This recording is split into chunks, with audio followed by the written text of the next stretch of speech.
saw Nicolas do an awesome front flip, right? Does anyone out there think they could do our job, be a good dolphin trainer? Anyone? You think you can? Okay, I want you to come down here. And this is how we train Nicolas to do a front flip, is with this big target pole. So I'm going to ask you to come out here. We'll go out here so we don't hit anybody. Take that. And you're going to show us, what do you think you would do with that target pole to teach Nicolas how to do a front flip? Show me with that. Show me. Pretend like this is your pool. What would you do with it? Hit the water like that? Okay. Is that it? All right. We're going to have Cammie see if that works. She's going to test it. We're going to see how he does, okay?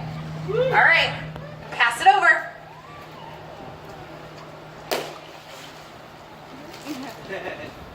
See what happens.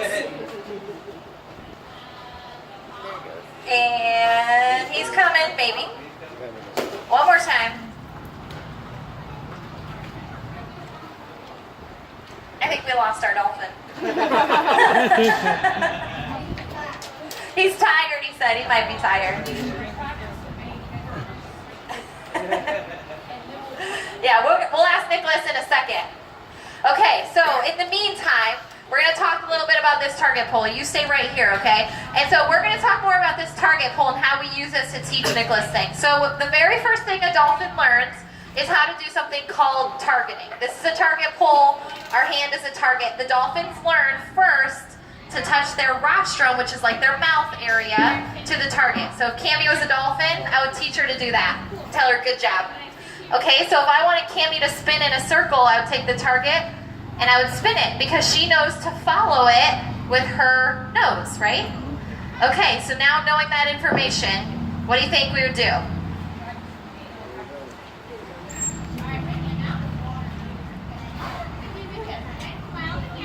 With Nicolas, yeah, he says we need a dolphin. Okay, he is good at our job. He's got the basics down. He says the dolphin trainers are missing their dolphin. That is true. And if we want Nicolas to move in a circular motion, he's got it down. We're going to slap the water to ask him to come over. And then we're going to move the target pole in a circle. That's right. So we're going to see if Nicolas wants to come show us, okay? So we can't expect that Nicolas gets all the way up and out of the water the very first time, right? We don't learn to run. First we learn to crawl, then we walk, and then we run. Kind of like same thing for dolphin training. So we're going to first ask Nicolas to do it lower in the water, and then he can get higher and higher and higher. But we use that target pole to teach him that. And my little friend who joined us got it right. We move it in a circular motion. And he got it right. We need a dolphin to start with, right? So we need a dolphin. That's up to Liz. Now she's got to send us the dolphin.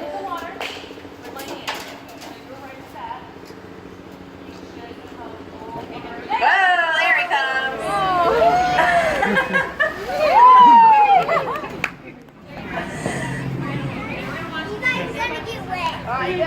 All right, so we've got our target pole, we've got a dolphin.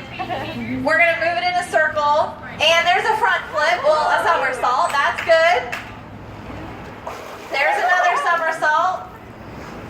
And he came a little bit higher out of the water that time, very nice. So those are the beginning stages of teaching Nicolas how to do that front flip. Then we're going to take the target pole, and we're going to get it higher and higher and higher out of the water as Nicolas comes up and up and up. Eventually, we're going to need a longer target pole so that we can get it all the way up high into the center of the pool and up and out of the water. Move it in a circular motion, okay? So once we have him doing that somersault motion, we're going to give him the cue to go. And here goes the front flip.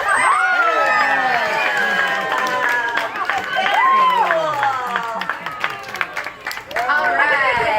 Very nice job. Thank you so much for helping us out. One more high five behind you. You did awesome. So we've got a new dolphin trainer on our hands. Cammie, Liz, and I better watch out. He's coming for our job. So that target pole and that kind of demonstration is a great example of how we teach the dolphins behaviors. So probably 75 to 85% of the behaviors that the dolphins learn can be taught by using this target pole. That's how we communicate with them a lot of information. Now there are a few things that we can't use a target pole to train. Things like noises, vocalizations. We can't necessarily teach that with a target pull. A few other things. We have some other tools that we can use to teach them those behaviors, but targeting is very, very important. It is essentially how we communicate with the animals what it is that we're looking for. Now, Nicolas is a 16-year-old dolphin. He's lived here almost his entire life since he was 6 months old, and so when Nicolas came here, targeting was one of the very first things that he's learned, and throughout his life here, he has continued learning a variety of new things. That's an important part of his life and the mental stimulation that we provide for him here at the aquarium to ensure that he is learning new things and he is continuing to advance what he's learning as well. So when a dolphin first starts learning things, it's a little bit more basic, just like us. We learn how to do addition and subtraction first, and then we get a little bit harder and more advanced as we go. Same thing for them. Now, Nicolas does know a lot of things. He's a very intelligent animal, and today we're going to show you guys one of the more advanced things that Nicolas does know. It's called selective retrieval. So I'm going to take the opportunity now to tell you guys about it, so that when we do it, I can let you guys just watch Nicolas. So selective retrieval is considered a more advanced concept. Basically, what we're going to do is we're going to have a few sets of matching items. So the matching items that we use are different items that we can place into his pool, things that he's pretty familiar with and that are safe for him, of course. And so we're going to be throwing 3 items. You can think of the items as toys. 3 toys in his pool. And then Cammie is going to have one of the matching items to that. She's going to show Nicolas that matching item, and then she's going to give him the cue to go find what matches this, and Nicolas has to go out into his pool, and he has to find the matching one and bring it back to her. So this is something that Nicolas knows and does very well. The really fun part, what I think is so fun and cool about this behavior, is that Nicolas can also do it with things that he's never seen before. So one day, one of us accidentally dropped a little medical package in his pool, and so we actually went and got another one. We asked him to go get this for us. So he's really good at that. We're going to see how he does here today. And you guys can see the items that we have. It looks like a red boat, a puzzle piece, and a really, really heavy dumbbell. Just kidding. So our guests that are participating with us today are going to be tossing the samples into the pool. And then Cammie is going to be showing Nicolas and asking him to bring back the matching one. Now you guys will know if he gets it right because you're going to see what Cammie's asking. But when Cammie blows her whistle, that communicates to Nicolas, you did the right thing. And that's when we can help her out to reward him by giving him a really big round of applause. So let's watch.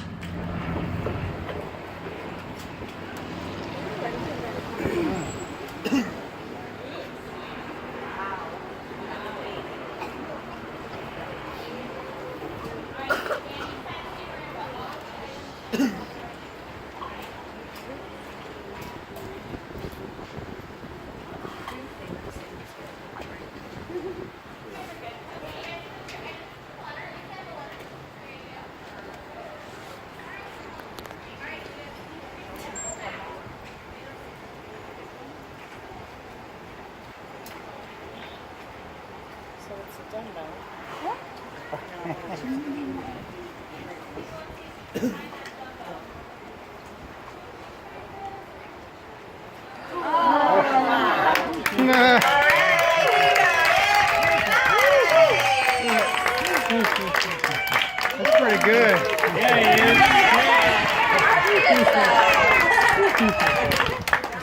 Very good job. So you guys can see in that case, all of the toys were basically all in a clump. They were all bunched up, all touching each other. So he really had to get in there and pick which one it was and bring it back. So we're constantly using different variations with this. So for example, sometimes we have people hold them. We also sometimes have objects in a different pool. Sometimes we also have objects that sink. So one might sink, two might float. And so he's really got to look at those things and find it. So now she's asking him for the puzzle piece. Let's take a look, see if he gets it. 2 for 2.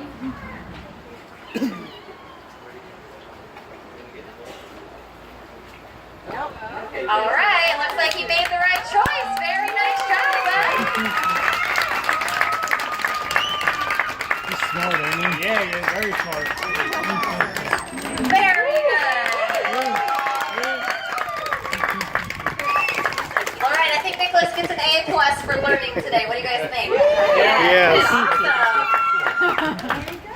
Now we're going to touch a little bit, so that's a great example of cognitive training. So we train for mental stimulation. We want to make sure that they're using their minds and they're staying mentally stimulated, and that is a great example of how we do that. Now we also train for two different reasons. One that we're going to touch on is called husbandry. Husbandry refers to medical management or cooperative care. So these behaviors can start off a little bit more simple, just asking Nicolas to lay out in front of us so that we can take a look over his body. From teaching him to open his mouth so we can take a look at his teeth and those pearly whites, to teaching him how to allow us to collect voluntary blood samples, gastric samples, fecal samples. So he's coming around to show you guys those chompers of his. They're beautiful. Now, bottlenose dolphins have cone-shaped teeth, and they don't chew their food. They swallow all of their food whole. They would use their teeth to catch or rip or tear fish if they needed to, but they do swallow all of it whole. Now, a third reason that we train is for physical exercise. So we want to teach the animals high energy behaviors where they're moving fast, getting up and out of the water, doing movements that you'd see dolphins doing out in their natural environment. So Nicolas here doesn't have to worry about hunting for food. He doesn't have to worry about staying away from predators. And those are two very big activities that dolphins do every day out in the wild. Nicolas has the luxury of getting about 18 pounds of restaurant quality food delivered to him every single day, so he doesn't have to put in the work for it. However, it is still just as important that he gets that physical exercise that their bodies are designed for. So not only are teaching him things like front flips really cool to see the animal's athletic ability, but those are also taught to him for his overall health. That's like gym class for Nicolas. It's important that we teach him those exercise behaviors so that he stays nice and healthy. Now, as we continue our training session, I want to take this opportunity, as we're kind of in a calm moment where you guys aren't going to miss anything, to tell you guys a little bit more about his rescue story. So Nicolas was stranded back in 2002. So being stranded means that he was up and out of the water. Now the reason that we believe he was out of the water is because his mom was, and she was very sick. So if dolphins are sick or injured, they will beach themselves as what we would consider most likely a last-ditch effort for survival. So if they're beached, there's usually something wrong, whether it's sickness or injury, and some type of medical attention is definitely needed. So if you guys ever came across a stranded dolphin or any animal out in the wild that needs help, you always want to remember to call for help. Get professionals on the way that can get that animal the help that it needs. Now luckily somebody did call for help when they saw Nicolas and his mother stranded, and they came here for their rehabilitation. Now unfortunately Nicolas's mother passed away due to the respiratory infection that she already had, as it was very severe. So that left Nicolas an orphan calf. So Nicolas was 6 months old and he was orphaned, so he did not have skills like hunting for food and staying away from predators. They actually will live with mom anywhere from 3 to 6 years in order to learn those skills. So he was deemed non-releasable. Now you guys will also notice on Nicolas's backside that he has really unique marks on his back. Those are scars from 2nd and 3rd degree sunburn. So when you did that fun tail walk, you guys probably had a great opportunity to see those scars. Those are from being sunburned from when he was stranded. It's very common for stranded cetaceans to get sunburned because when they're out of the water and their skin dries out, they are susceptible to that. They do have sensitive skin. Now those scars that you see on Nicolas today are completely healed. They haven't needed treatment in about 15 years, and he's not sensitive to that area of his body at all. So I think to finish up our training session, we're going to be having a little bit more fun. So I'm going to let you guys watch. Make sure if Nicolas does an awesome job, either you like what you see or you hear Liz blow that whistle, make sure you cheer and clap for him along the way.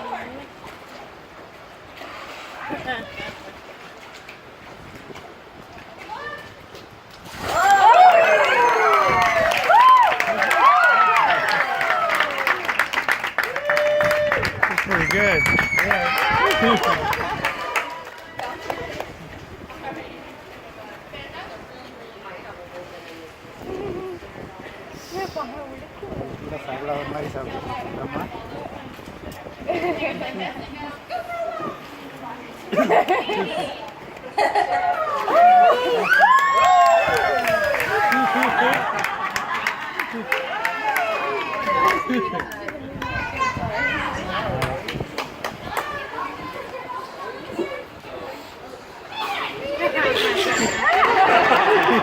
Alrighty guys, so I do want to take this opportunity opportunity to thank you guys so much for coming, not only up here to Dolphin Terrace to learn more about Nicolas, but coming to the aquarium in general. We are a nonprofit organization here, so we wouldn't be able to accomplish everything that you guys see here today without all of your help and support. Nicolas agrees. Now from you guys walking through our doors, from supporting our community such as Clearwater, Toyota, you guys are the ones that make all this possible. So we thank you guys for that, and we hope you enjoy the rest of your afternoon here at the Clearwater Marine Aquarium. Bye everyone. Yeah, I want to get on camera. That will be. You ready?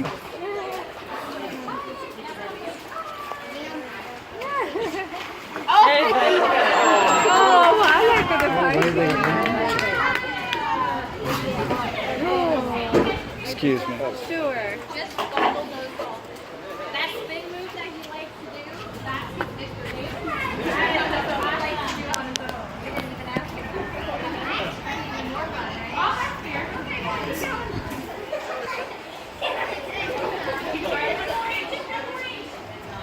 You're welcome to come up here now if you want to just stand a little closer. Awesome. Yeah, come on this way.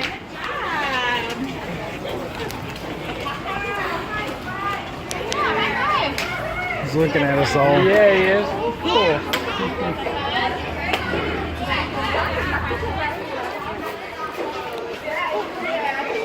He's wanting some more food. Hey.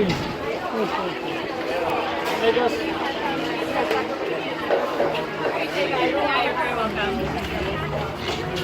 How big do they get?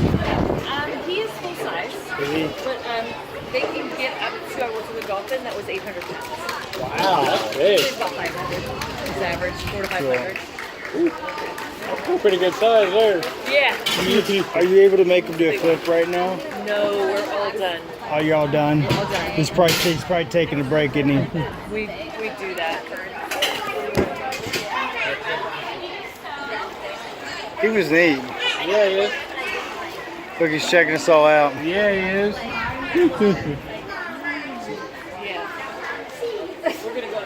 Look, he sees us. Yeah, have a great day. Oh, yeah. Okay.